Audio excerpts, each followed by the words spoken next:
So your eye span is what you see when you look down on the page, and most people have between 4 to 8 words or letters, or not words, but letters or spaces that they can look at when they look straight down it. So you could take a text and look down and stare at a word, keep staring at the word and see how far wide can you go with your eyes without it getting blurry. And so that would be your eye span.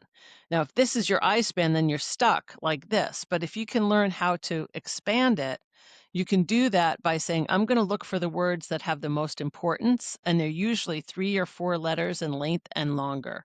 So the words that are the, and, if, to, for, those you don't need to spend your time on. You can find the words that have more meaning, which end up being kind of like the outline of or a headline of a newspaper, you know, like politicians excite Their base. masses in, in Washington, something like that, instead of the politicians are exciting the masses in Washington. So you're basically trying to read the key words, and when you do that, you're able to still hear the words in your head because a lot of people still subvocalize, but you're only finding what's most important, so you are reading faster. Yeah, yeah. Well, because 'cause you're Yeah, getting the gist of the right. conversation too. Yeah. Yeah. Uh, what else? Is there any other techniques that you do when you're trying to read through? I like, and my favorite one is the blank white card.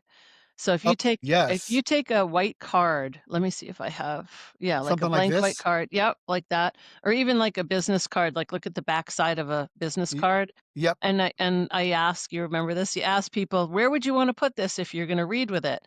And most people say under the words they're reading. And the problem with that is that it's blocking where you're going.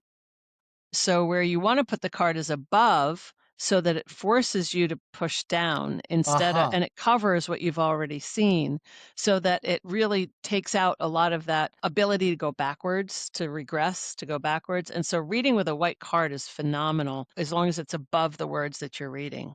Right, and you can pick the pace at how fast the card goes, right? And so you start at a real slow pace, and then as you get more comfortable and It'll your go eye span faster. increases and and your trust and your ability to comprehend increases, you Yeah. can pick up the pace. And so that was one of the things. Actually, it's so funny you say that.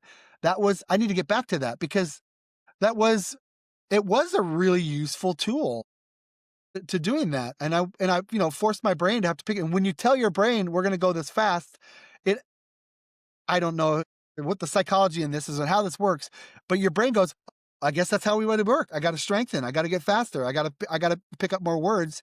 It's like Mm, challenging yourself to go just a little bit faster than it's comfortable yeah. and trust that the comprehension will be there. And Mhm. so, I mean, for me, it was a fine line between I wanted to be fastest one in our group. I wanted to be the fastest one. You're just competitive. Yeah, And okay. that's right. It's the Yeah, competitive side of me. yeah. And then when I got to test, I was like, crap, I failed miserably. So then Oh, I have to be honest with myself. I have to slow down for me. I can't go as fast as Jim over here or Tom or Roger or, or Leah. They're just faster right now, And so, you can't compare just yourself to anyone else. You only can compare yourself to yourself. So once you know what your own reading speed is to start, then you kind of can compare it to that, not the person next to you.